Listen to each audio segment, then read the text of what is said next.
प्रहलाद जी महाराज थोड़े से बड़े हुए तो आज राजकुमार प्रहलाद जी को पढ़ने के लिए भेजा गया। कहां पढ़ने के लिए भेजा? अपने ही विद्यालय में, हिरण्यकश्यपु दानव विश्वविद्यालय में, जहां के प्राचार्य हैं श्री संडामर्क जी महाराज। गुरु जी के यहाँ पढ़ने के लिए प्रहलाद जी को भेजा गया।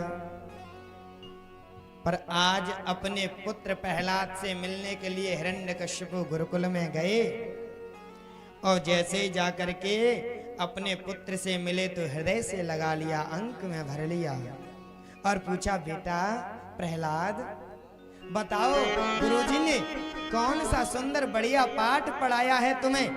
तो आज प्रहलाद जी कह रहे हैं, पिताजी मुझे तो गुरुजी ने एक ही सुंदर पाठ पढ़ाया है। तो हिरण्यकश्यपु बड़ा प्रसन्न हुआ कि थोड़े ही दिन में मेरे पुत्र ने एक कोई नई छल कपट की नीति सीख ली होगी।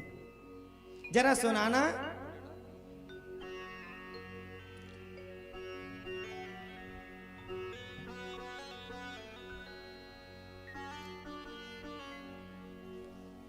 जरा सुनाना कौन सी वह नीति है? तो आज श्रवण करा रहे हैं। श्री प्रहलाद जी महाराज ने कहा,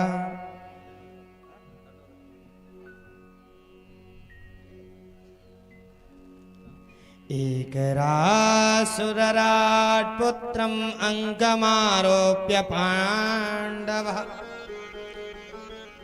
अंक में भर के पूछ रहे हैं। तो आज प्रहलाद जी महाराज कह रहे हैं, पिताश्री एक ही सुंदर पाठ है कि तत्साधु मन्ये शूरवर यदेहिना सदा समुद्विग्न धिया सदग्रहात् हित्वात्मपातं गृहमन्धकूपं वनं गतो यद हरिमाश्रयिता। पिताश्री यह गृहस्थ जीवन अंधकूप के समान है। क्यों अंधकूप है? क्योंकि सारा जीवन व्यक्ति इसी में लगा रहता है। अंधकूप है। जिस कुएं में पानी नहीं होता उसे कहते अंधकूप।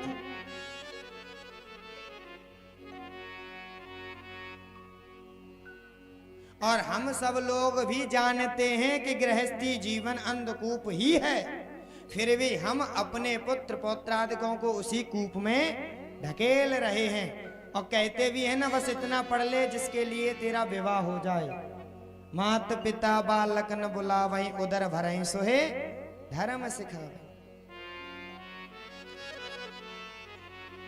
और प्रहलाद जी महाराज कह रहे हैं, पिताश्री इसीलिए वनं गतो यद हरिमाश्रयेत, वन में जाकर के भजन करो। और कहाँ जाएं वन में भी? वनम वृंदावनम गता यतः श्री हरि श्री कृष्णम आश्रयेत। वृंदावन में जाकर के भगवान श्री कृष्ण की चरण शरण ग्रहण कर लो। अब तो हिरण्यकश्यपु की आंखें लाल हो गईं। क्रोध में भर आया हिरण्यकश्यपु, कहने लगा, पुत्र अपने गुरुजी को भेज देना, जाओ। जैसे ही संडामर्क जी आए, प्रणाम किया, आपको कैसे आना हुआ यहाँ पर? जब यह बात पूछी है तो आज हिरण्यकश्यपु ने कहा, खबरदार जो मेरे बच्चे को ऊट पटांग बातें पढ़ाई और सुनाई तो मेरे बच्चे की बुद्धि को खराब कर रहे हो।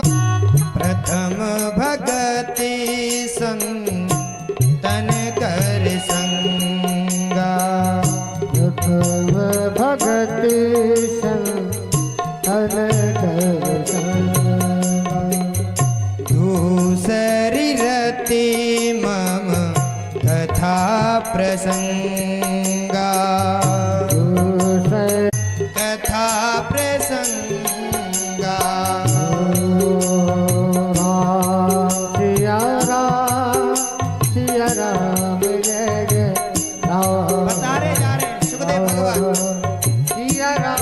तुलसीदास बाबा भी बोल के जा रहे हैं। आप लोग मीठी मीठी ताली तो बजाते चलो, आपको सब कुछ आता है। गुरुपद पंकज, गुरुपद पंकज सेवा, तीसरी भक्ति अमार। चौथी भगत मम गुण गण करहि कपट तजगा। ओ मंत्र जाप मम दृढ़ विश्वासा,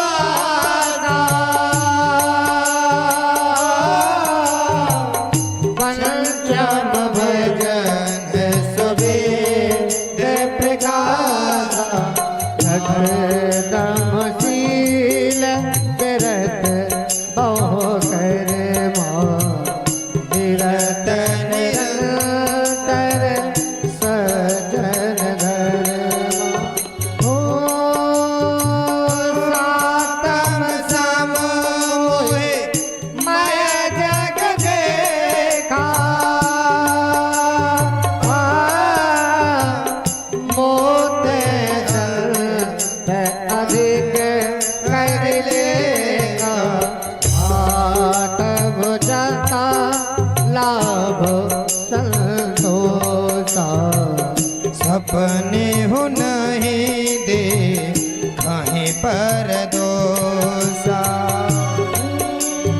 ओ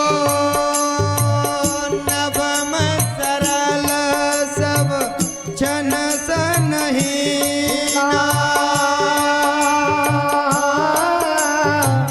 मम भरोसा ही हरस नदीना। सिया राम जय जय राम, राम सिया राम जय जय राम। जो नवदा भक्ति का व्याख्यान किया आज ध्रुव जी महाराज ने।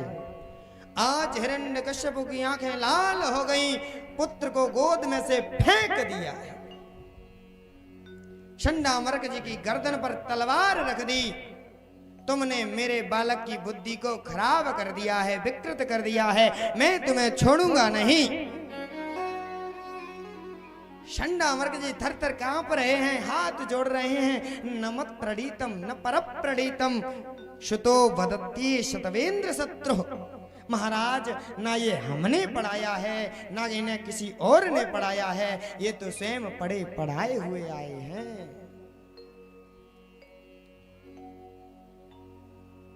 जब इतना कहा है तो आज शंडामर्क जी महाराज ने, महाराज एक मौका और दे दो।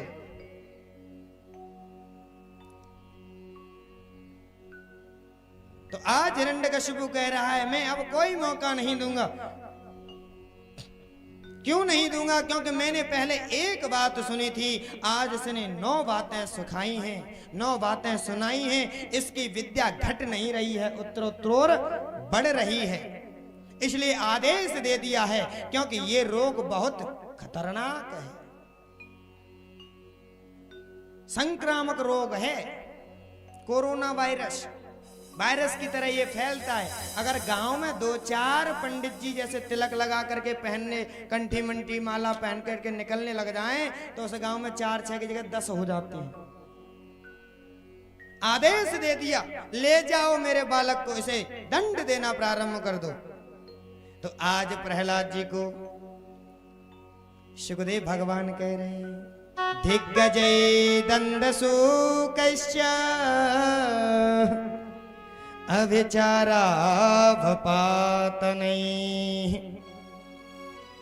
मायाभिसन्निरोधैश्च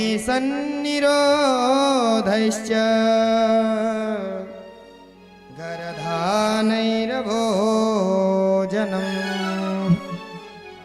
दिग्गजै दंडसूकश्च, बड़े बड़े पर्वतों से ऊपर से पटका, हाथियों के नीचे कुचलवाया, भोजन पर प्रतिबंध लगा दिया, जहर मिलाकर के भी भोजन दे दिया है, पर भगवान की भक्ति कर रहे हैं आज प्रहलाद जी महाराज। तो कुछ नहीं हो पा रहा है, क्योंकि पासनी सो बांध के अगाधि बोर नीर राखे, तीर तरवार निशो मारे मारे हारे हैं। गिर तो गिराय दिए डर पे न नेक, तब मदम तवारे हाथी तर डारे हैं। फेरे और अग्नि में जलाए हैं, और पीछे भीड़ गातन लगाए नाग कारे हैं। भावते के प्रेम में मगन कछु जाने नहीं, ऐसे पूरे प्रेम भरे भक्त प्रहलाद मतवारे हैं। पानी में डुबाया, अग्नि में जलाया, पर कुछ नहीं हुआ। होलिका आ गई जलाने के लिए। हिरण्यकश्यप की बहन प्रहलाद जी की बुआ जी बैठ गई प्रहलाद जी को गोद में लेकर के। प्रहलाद जी ने मना भी नहीं किया, और भगवान की कृपा वह हुई कि जो चुनरी ओढ़ करके होलिका बैठी थी वह भक्त प्रहलाद को उड़ गई, और होलिका जल करके भस्म हो गई। अब तो प्रहलाद जी के मित्र थे, उस राख से एक दूसरे को लगा करके खेल रहे थे, पर उसी क्षण हिरण्यकश्यपु के जितने भी सैनिक थे तो उस धूल को उड़ा उड़ा करके खेल रहे, और कई लोगों को नालियों में पटक देते थे। तो ये दोनों दृश्य आपको होली में दिखाई पड़ते होंगे। एक तो राख लगा करके तिलक लगाते हैं राख का, और दूसरे लोग नालियों में भी पटकते हैं, कीचड़ वाली होली भी खेलते हैं।